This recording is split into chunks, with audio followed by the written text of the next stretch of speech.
नमस्कार, ओंकार न्यूज देख रहे हैं आप। आपके साथ मैं हूं आस्था श्रीवास्तव। रुक करते हैं खबरों का। उपराष्ट्रपति जगदीप धनखड़ ने कांग्रेस नेता राहुल गांधी के अमेरिका में दिए बयान पर निशाना साधा। उन्होंने कहा कि हमें रियर व्यू मिरर से देश के संस्थानों को कलंकित और नष्ट करने वालों को देखना चाहिए। दरअसल राहुल गांधी ने अमेरिका में कहा था कि पीएम मोदी देश की गाड़ी को रियर व्यू मिरर देखकर चला रही हैं। वो सिर्फ पीछे की तरफ देख रहे हैं और फिर हैरान हो रहे हैं कि हादसे पर हादसे क्यों हो रहे हैं। उपराष्ट्रपति ने इंडियन डिफेंस एस्टेट सर्विसेज के ऑफिसर्स को संबोधित करते हुए कहा कि वे इतिहास का बोझ ना उठाएं, यह उनके विकास में बाधा बनेगा। उन्होंने कहा कि रियर व्यू मिरर में देखने के बाद आप जान पाएंगे कि किन लोगों का देश के प्रति व्यवहार अच्छा नहीं है। आप इस रियर व्यू मिरर में इसलिए देखते हैं जिससे एक्सीडेंट करने पर उतारू लोगों से बच पाए। धनखड़ ने कहा कि भारत 2047 तक दुनिया का नंबर 1 देश बन जाएगा। उन्होंने कहा कि कुछ भ्रमित लोग देश की क्षमता और उपलब्धियों के बारे में कंफ्यूज रहते हैं। वे इस पर गर्व नहीं करते। देश और विदेश में बैठे कुछ लोग हमें जांचने की कोशिश कर रहे थे। हम उन्हें इसकी परमिशन नहीं दे सकते। उपराष्ट्रपति ने कहा कि कुछ लोगों को भारत की सफलता हजम नहीं होती क्योंकि हमारा देश शांति और स्थिरता में विश्वास रखता है। भारतीय नई स्किल्स को सीखने में अच्छे होते हैं। ये सफलता हमें सेल्फ लर्निंग और सेल्फ स्किलिंग के चलते मिली है। हमें अपनी सफलताओं पर गर्व करना चाहिए। तो बता दें कि उपराष्ट्रपति ने राहुल गांधी के बयान पर निशाना साधा।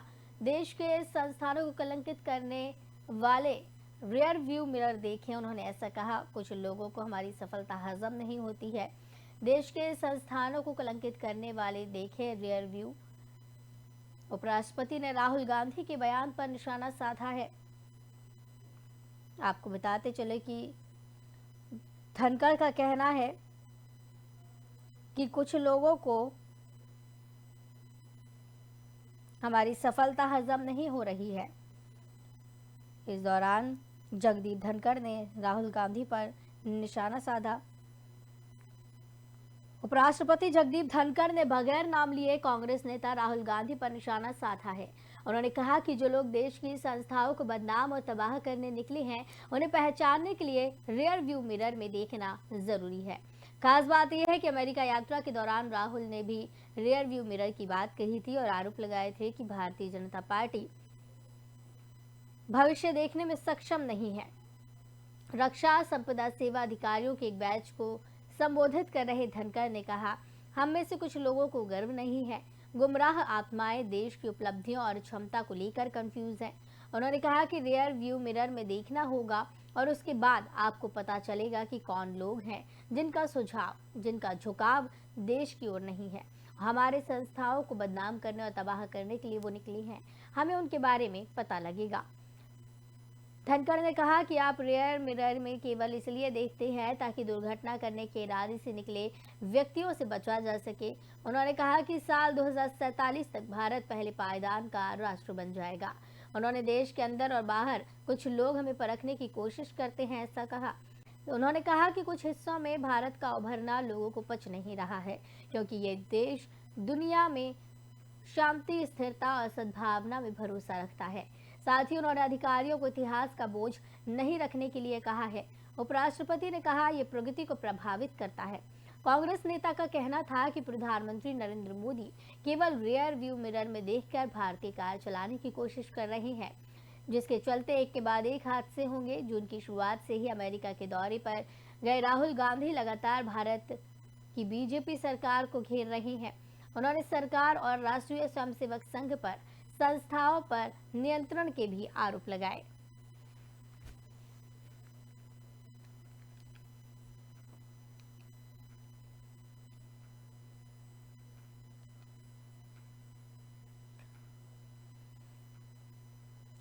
ओडिशा के बालासोर में हुए रेल हादसे में कई लोगों की जान चली गई। इन पीड़ित परिवारों का केंद्र सरकार और राज्यों की ओर से मदद का ऐलान किया गया। इसके अलावा पश्चिम बंगाल की मुख्यमंत्री ममता बनर्जी की पार्टी टीएमसी ने भी बंगाल से ताल्लुक रखने वाले मृतकों के परिजनों की मदद का ऐलान किया था। ऐसे में पश्चिम बंगाल बीजेपी के प्रदेश अध्यक्ष सुकांत मजूमदार का दावा है कि बंगाल के एक मंत्री ने मृतक के परिवारों को 2 लाख रुपए की अनुग्रह राशि दी है। सुकांत मजूमदार का दावा है कि 2000 रुपए के नोटों में आर्थिक मदद की गई है। वो ये भी सवाल उठा रहे हैं कि इन पैसों का स्रोत क्या है। उन्होंने एक वीडियो ट्वीट किया है जिसमें देखा जा सकता है कि 2 महिलाएं चटाई पर बैठी हैं और एक महिला कुर्सी पर बैठी है। 3 महिलाएं 2000 रुपए के नोट का बंडल पकड़े हैं। बीजेपी नेता सुकांत मजूमदार इस वीडियो को ट्वीट करते हुए सवाल उठाते हैं कि क्या ये काले धन को सफेद करने का टीएमसी का तरीका नहीं है। तो आपको बता दें कि बालासोर हादसे में कई लोगों की जान चली गई है। इसके बाद से इस मामले पर लगातार राजनीति हो रही है। बालासोर हादसे ने कई जिंदगियां छीन ली हैं। पश्चिम बंगाल से संबंधित पीड़ितों को ममता बनर्जी ने अनुग्रह राशि देने का ऐलान किया था और उसी के चलते बीजेपी ने निशाना साधा है। बताया जा रहा है बीजेपी की तरफ से कि काले धन को खत्म करने की कोशिश टीएमसी कर रही है। पीड़ितों को 2000 रुपए के नोट दिए गए हैं। ये तस्वीरें आप देख सकते हैं, तस्वीरें सामने आ रही हैं जहां पर देखा जा सकता है कि 2000 रुपए के नोट लिए हुए यहां 2 महिलाएं बैठी हुई हैं।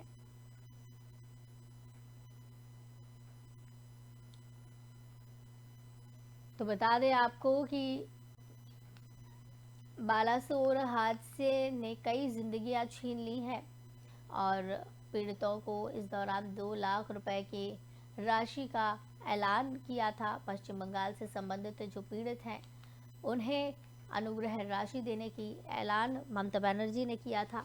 उड़ीसा के बालासोर में हुए रेल हादसे में बंगाल से भी कई लोग थे जिनकी जान चली गई है। इन पीड़ित परिवारों को केंद्र सरकार और राज्यों की ओर से मदद का ऐलान किया गया है। इसके अलावा पश्चिम बंगाल की मुख्यमंत्री ममता बनर्जी की पार्टी टीएमसी ने भी बंगाल से ताल्लुक रखने वाले मृतकों के परिजनों की मदद का ऐलान किया था। ऐसे में पश्चिम बंगाल बीजेपी के प्रदेश अध्यक्ष सुकांत मजूमदार का दावा है कि बंगाल के एक मंत्री ने मृतक के परिवारों को 2 लाख रुपए की अनुग्रह राशि दी है। सुकांत मजूमदार का दावा है कि 2000 रुपए के नोटों में आर्थिक मदद की गई थी। ये भी सवाल भी उठाते हुए नजर आ रहे हैं कि इस पैसे का स्रोत क्या है। उन्होंने एक वीडियो ट्वीट किया जिसमें देख सकते हैं आप कि 2 महिलाएं चटाई पर बैठी हुई हैं और एक कुर्सी पर बैठी हुई हैं। तो ये 3 महिलाएं हैं जो हाथों में नोटों की गड्डी लिए हुए हैं। महिलाएं 2000 रुपए के नोट का बंडल पकड़े हुए हैं। बीजेपी नेता सुकांत मजूमदार ने इस वीडियो को ट्वीट किया है।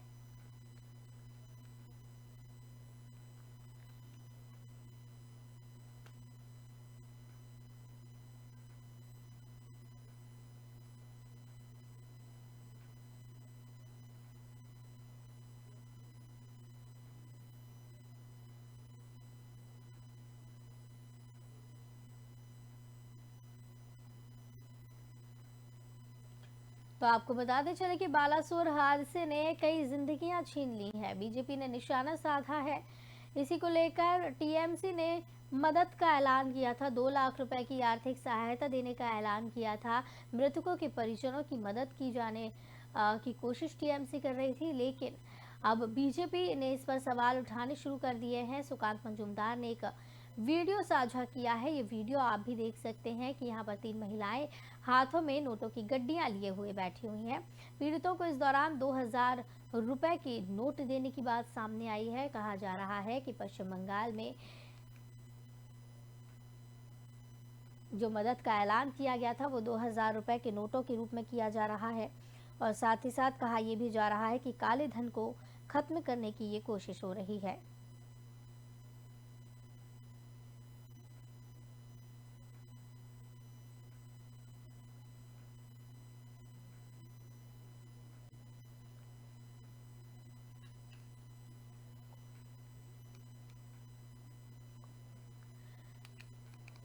तो बता दें कि ओडिशा के बालासोर में हुए रेल हादसे में कई लोगों की जान चली गई है।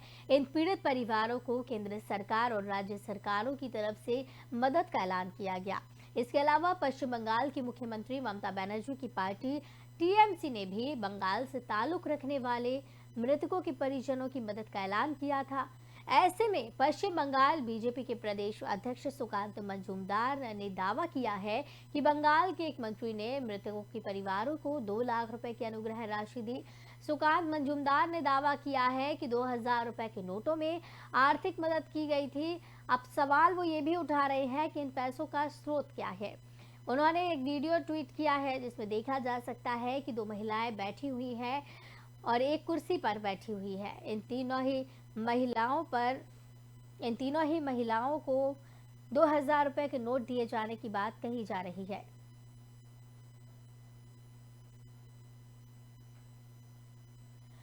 इस खबर पर चर्चा के लिए राजेश्वर पैन्योली राजनीतिक विश्लेषक है, वो जुड़े हुए। राजेश्वर जी, स्वागत है आपका ओंकार न्यूज में। राजेश्वर जी, बालासोर ट्रेन हादसे ने कई जिंदगियां छीन ली हैं, लेकिन जो पश्चिम बंगाल से संबंधित लोग हैं उन्हें अनुग्रह राशि दिए जाने की जो बात कही गई थी, उन्हें मदद की बात जो कही गई थी, अब उसको लेकर भी राजनीति होने लगी है। देखिए, ये तो बहुत अनफॉर्चुनेट है कि इतने लोगों की इसमें स्वर्गवास हो या डेथ हो गई इस एक्सीडेंट में। हम लोग उनके साथ हैं। अनफॉर्चुनेट है, जो लोग घायल है उनकी भी प्रार्थना करते हैं कि जल्द से जल्द ठीक हो। आपकी बात ठीक लगती है कि उन्होंने वहां से 2000 रुपए के नोट दिए। देखिए, टेक्निकली तो लीगली टेंडरेबल है वो, लेकिन प्रैक्टिकली क्या होता है कि लीगली टेंडरेबल होने वाले इतने बड़े अमाउंट को आप इजीली जो है मार्केटेबल नहीं है। इजीली आप जाकर के मार्केट में 2-2000 रुपए के नोट से बहुत सी चीजें मतलब सुविधाएं जल्दी से प्राप्त नहीं कर सकता जी। और एक हमेशा कहीं ना कहीं आपके सर के ऊपर तलवार लटकी रहती है कि लगभग 30 सितंबर से पहले आपको सारे के सारे नोट बदलवाने भी है। तो अनफॉर्चुनेट पार्ट है, सरकार को अगर देना ही उत्तर बंगाल की सरकार बिल्कुल बिल्कुल राजेश्वर जी, और जिस तरीके से स्मॉल अमाउंट में देना चाहिए या फिर डायरेक्ट बैंक अकाउंट में देना चाहिए जी बिल्कुल। तो जिस तरीके से आरोप ये लगाए जा रहे हैं बीजेपी की तरफ से काले धन को निकालने की कोशिश से, 2000 रुपए वैसे भी बंद होने वाले हैं, जमा कराने की एक तरफ लोग होड़ में लगे हुए हैं, तो वहीं दूसरी तरफ इस तरीके से टीएमसी कोशिश कर रही है पैसे निकालने की। गलत है। अगर आप अप्रेंटली समझेंगे, एक तरीके से आप मरहम लगाने की जगह आप उनको कहीं ना कहीं आप उनको जैसे असहाय आदमी के साथ आप जो तरीका करते हैं कि उसको आप जी उसको आप एक तरीके से बहुत सिंपली बोले कि जो मरहम लगाने के काम करना चाहिए, मरहम तो आपको क्या लगता है राजेश्वर जी, आपको क्या लगता है कि ये जो हादसा हुआ है, जो राशि दिए जाने की बात टीएमसी कर रही है, उन्हें एक मौका मिल गया है अपने धन को खत्म करने का, जिस तरीके से बीजेपी कह रही है, आपको क्या लगता है इसमें? देखिए, अगर उन्होंने विदाउट सोर्स दिया है, विदाउट डॉक्यूमेंट दिया है, क्योंकि हम लोगों को डिटेल नहीं पता है, और विदाउट ये बताया कि बिना दिया है कि वो किस सोर्स से दे रहे हैं, किस अकाउंट से दे रहे हैं और पैसे विड्रॉल कहाँ से हुए हैं, कि एक तरीके से माना जा सकता है ये उनके वो पैसे हैं जो इलीगल तरीके से आए हुए हैं और इलीगल तरीके को पैसे को खपाने के लिए और एक क्या कहते हैं, एक तरीके से उससे आप राजनीतिक फायदा लेने के लिए या। लेकिन राजेश्वर जी, इस तरीके से भी तो हो सकता है कि बीजेपी की तरफ से भी ये वीडियो बनवाई गई हो और टीएमसी पर आरोप लगाए जा रहे हो, टीएमसी को फंसाने की कोशिश हो, ये भी तो हो सकता है। देखिए, अब हम लोग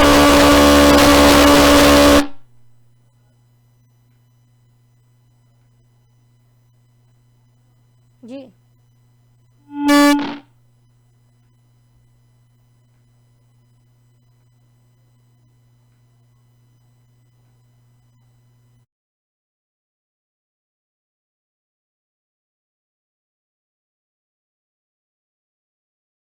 तो बता दें आपको कि बीजेपी लगातार आरोप लगा रही है टीएमसी पर, काले धन को खत्म करने के आरोप लगाए जा रहे हैं।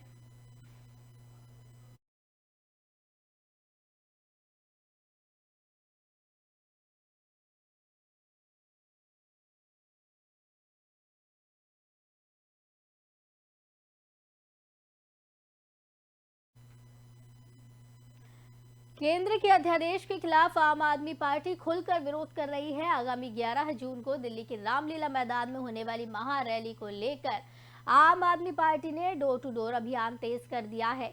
आम आदमी पार्टी के दिल्ली प्रदेश संयोजक और कैबिनेट मंत्री गोपाल राय भी डोर टू डोर अभियान में शामिल हुए। सिविल लाइन में डोर टू डोर अभियान के तहत कैबिनेट मंत्री गोपाल राय ने केंद्र के अध्यादेश को लेकर लोगों से बात की और अध्यादेश के खिलाफ अपना आक्रोश व्यक्त करने के लिए महारैली में शामिल होने के लिए आमंत्रित किया। गोपाल राय ने कहा कि बीजेपी की केंद्र सरकार ने अध्यादेश लाकर सुप्रीम कोर्ट के आदेश को पलटकर उसकी अवमानना की है। अगर आज हम इस अध्यादेश के खिलाफ एकजुट होकर खड़े नहीं हुए तो लोगों को वोट देने का लोकतांत्रिक अधिकार भी नहीं बचेगा। दिल्ली सरकार के प्रेस नोट के मुताबिक कैबिनेट मंत्री गोपाल राय ने डोर टू डोर अभियान के दौरान कहा कि सुप्रीम कोर्ट ने दिल्ली के मतदाताओं की शक्ति को संरक्षित करते हुए चुनी हुई सरकार को दिल्ली की व्यवस्था को संचालित करने का अधिकार देने का फैसला दिया।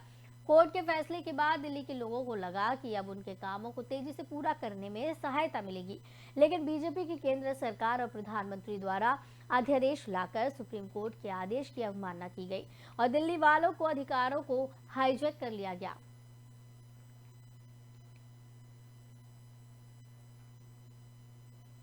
बिहार के भागलपुर में बीते रविवार को गंगा नदी पर 1700 करोड़ की लागत से तैयार हो रहा पुल गिर गया। इस पुल का उद्घाटन सीएम नीतीश ने नवंबर 2024 में किया था, लेकिन 9 साल बीत जाने पर भी निर्माण कार्य पूरा नहीं हो सका। इस मामले में एक और बीजेपी ने भ्रष्टाचार का आरोप लगाते हुए नीतीश सरकार को घेरा, तो वहीं सपा को नीतीश का साथ मिला है।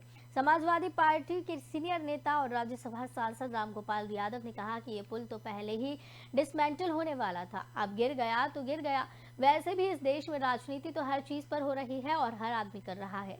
पुल गिरने के बाद बिहार को सियासत गर्मा गई है। बीजेपी ने इस मामले में महागठबंधन सरकार पर भ्रष्टाचार के आरोप लगाते हुए नीतीश कुमार और डिप्टी सीएम तेजस्वी यादव का इस्तीफा मांगा। केंद्रीय मंत्री अश्विनी चौबे ने राज्य सरकार पर निशाना साधते हुए कहा कि पुल गिरने की नैतिक जिम्मेदारी लेते हुए चाचा भतीजा को इस्तीफा दे देना चाहिए।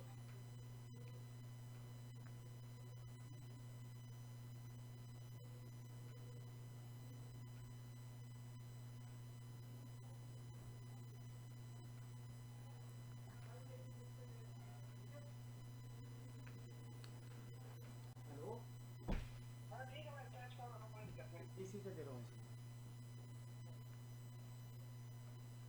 इसी पे कृष्ण ठाकुर बिहार। तो बता दें आपको, भागलपुर में जिस तरीके से पुल गिरने की घटना हुई है उसके बाद से राजनीति चरम पर है। नीतीश सरकार को एक तरफ घेरने की कोशिश की जा रही है, तो वहीं अब रामगोपाल यादव ने नीतीश सरकार का बचाव किया है। उन्होंने कहा कि ये पुल तो पहले ही डिसमेंटल होने वाला था और पुल गिर गया तो गिर गया, निर्माण कार्य पूरा नहीं हो सका। 9 साल होने के बाद भी। बता दें 2014 में नीतीश ने इसका उद्घाटन किया था। इस मामले में एक और बीजेपी ने भ्रष्टाचार का आरोप लगाया है, तो वहीं सपा को साथ मिल गया है। सपा का साथ नीतीश कुमार को मिल गया है। समाजवादी पार्टी के सीनियर नेता राज्यसभा सांसद रामगोपाल यादव ने कहा कि पुल तो पहले ही डिसमेंटल होने वाला था। इस खबर की ज्यादा जानकारी के लिए हमारे साथ संवाददाता कृष्णा जुड़े हुए हैं। कृष्णा, जिस तरीके से भागलपुर में जो पुल गिरा है उसको लेकर आरोप प्रत्यारोप का दौर चल रहा है, सियासत गरमाई हुई है, नीतीश कुमार पर निशाना साधा जा रहा है, तो सपा अब नीतीश कुमार का साथ देती हुई नजर आ रही है। बिल्कुल, जिस तरह से भागलपुर का पुल पिछले इस बार लगा के 2 बार गिर चुका है। कहीं न कहीं एक बार आंधी से पुल गिर जाती है और एक बार फाइलिंग के वजह से 4 दिन पहले 5 पिलर एक ताश के पत्ते की तरह गिर जाती है। जाहिर सी बात है कि जिस समय पुल का वर्क चल रहा था उस समय नीतीश कुमार की सरकार बीजेपी के साथ थी, बट उसके बाद जब सरकार बनी महागठबंधन की, उसके बाद ये था कि उसको जांच किया जाना था। जो पहली बार जो पुल गिरी थी, क्यों गिरी थी, उसको जांच बैठना था और कुछ जैसे IIT रूस की था, खड़गपुर साहब की जो भी टीम थी उसको जांच करने वाली थी। उसके बावजूद क्या हुआ, जो पुल का जो रेशियो था उसको बढ़ा के 1750 करोड़ कर दिया गया और 1750 करोड़ के बावजूद भी ये पुल फिर से एक ताश के पत्ते की तरह गिर जाती है और उसपे कोई भी बड़ी आधिकारिक पे कहीं जांच नहीं बैठती और उसपे कहीं न कहीं एक पूरी तरह से अगर ये देखा जाए तो सत्ता पक्ष और विपक्ष कहीं न कहीं एक अलग मुद्दा है कि सपा नीतीश कुमार का सपोर्ट कर रही है, एक राजनीतिक पहलू है, लेकिन सरकार के या जो भी फंड जो होते हैं उसका दुरुपयोग एक बंदर बांट के तहत कहीं न कहीं पुल का गिर जाना, ये अगर चलती पुल अगर उद्घाटन हो रही रहती उस समय अगर ऐसा घटना होता तो लीजिए उसका क्या खामियाजा भुगतना पड़ता है बिल्कुल। जन को, या कितने पब्लिक उसमें कितनी पब्लिक की मौत होती, उस सब पे बिल्कुल। कहीं चर्चा नहीं आ रही है। सपोर्ट मतलब ये एक राजनीतिक रूप दे दिया गया है। इस बिल्कुल। चीजों की राजनीतिक रूप के तहत मैं बीजेपी को सपोर्ट करता हूँ तो मैं नीतीश कुमार को सपोर्ट करता हूँ, मैं महागठबंधन को सपोर्ट करता हूँ। जी। लेकिन मेन मुद्दे जो पुल गिरे क्यों, जिस कंपनी को पहली एक बार चेतावनी दे दी गई थी, उसके बावजूद रेशियो बढ़ा के 750 करोड़ रुपया कर दिया गया, और उसके बावजूद भी उसके गुणवत्ता पे कहीं न कहीं सवालिया निशान के तहत शुरू से ही रहा है। उस कंपनी को ब्लैक लिस्ट क्यों नहीं किया गया? हालांकि मैं आपको बता दूं कि अभी उस पे एक PIL दायर किया गया है कि इस कंपनी को, हालांकि नीतीश कुमार भी ये क्वेश्चन किए थे कि इस कंपनी को ब्लैक लिस्टेड क्यों नहीं किया जाए, दोबारा बिल्कुल। क्यों दिया जाए, या बाकी जो भी व्यवस्था है, लेकिन उसको एक राजनीतिक रूप देना कहीं से भी एक औपचारिक रूप नहीं लेकिन दिया है कि लेकिन नीतीश कुमार कृष्णा, को support कर रहा हूं। जिस तरीके से बता रहे हैं कि अगर इसका काम पूरा हो जाता, ये पुल चालू हो जाता और तब ये घटना होती तो कितना बड़ा खामियाजा भुगतना पड़ता, तो क्या तब भी रामगोपाल यादव इस तरीके का बयान देते? देखिए, राजनीतिक रूप की बात करें तो बयानबाजी का कोई दुख नहीं है। कोई भी राजनेता जो बयान देते हैं उनका कोई भी अस्तित्व नहीं होता, या कोई भी किसी से विचार रूप से कहीं से भी मेल नहीं खाती है। राजनीतिक बयान से दूर इस चीज को देखना चाहिए कि अगर पुल संचालित होती, पुल पे अगर आवागमन जारी होता, उस कंडीशन में क्या हाल होता जो कुछ दिन पहले रेल पे दुर्घटना में देखने को मिला है। शायद इसी तरह से बिहार में भी ये जो कि गंगा पे ब्रिज है और एक काफी लंबा ब्रिज था, उसमें दुर्घटना होने की आशंका होती। लेकिन सपोर्ट, विपक्ष में सपोर्ट करना और विरोध करना एक अलग मुद्दा है, लेकिन कहीं भी न कहीं किसी सभी पार्टी को एक प्लेटफॉर्म पे आके बात करना चाहिए कि आखिर ऐसे जो एक बड़ी कंपनी को टेंडर दी जाती है और एक बार में दो बार ऐसी बड़ी घटनाएं हो जाती है, उसके बावजूद भी आप विचाराधीन रखे हुए कि उसको ब्लैक लिस्ट करे या ना करे, या उसमें जो 750 करोड़ रुपए की जो भी व्यवस्था उसमें लगाई है, उस पैसे को सरकार को फिर किस तरह से मिले, कंपनी पे कैसे दबाव बनाया जाए, उस मुद्दे को छोड़ के कहीं न कहीं एक राजनीतिक रूप देने का कोशिश किया जा रहा है। चूंकि आने वाले कुछ दिनों के बाद लोकसभा चुनाव और विधानसभा चुनाव है, और पार्टी कहीं न कहीं एक नीतीश कुमार जी एक विपक्षी एकता को कहीं न कहीं मजबूत करने में लगे हुए हैं। तो सभी चीज को कहीं न कहीं राजनीतिक रूप देने की कोशिश की जा रही है। जी, चलिए बहुत बहुत धन्यवाद कृष्णा जुड़ने के लिए हमारे साथ और ज़्यादा जानकारी के लिए। तो आपको बताते चले कि नीतीश कुमार ने 2014 में इस पुल का उद्घाटन किया था। 9 साल बीत जाने के बाद भी ये पुल नहीं बन सका, लेकिन सवाल यही खड़ा हो रहा है कि अगर इस पुल का पूरी तरह निर्माण हो जाता, संचालन शुरू हो जाता, तो कितना बड़ा खामियाजा यहाँ पर भुगतना पड़ता।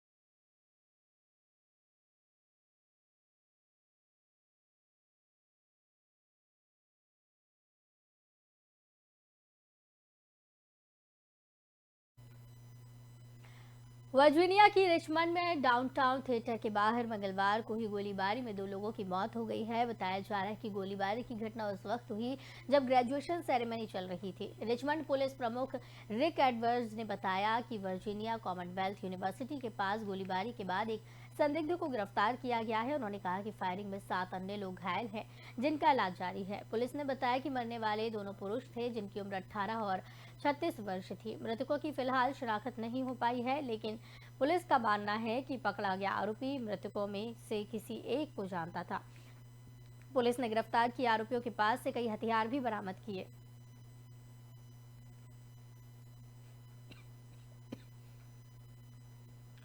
खबरों का सिलसिला लगातार जारी रहेगा। मुझे दीजिए इजाजत, नमस्कार।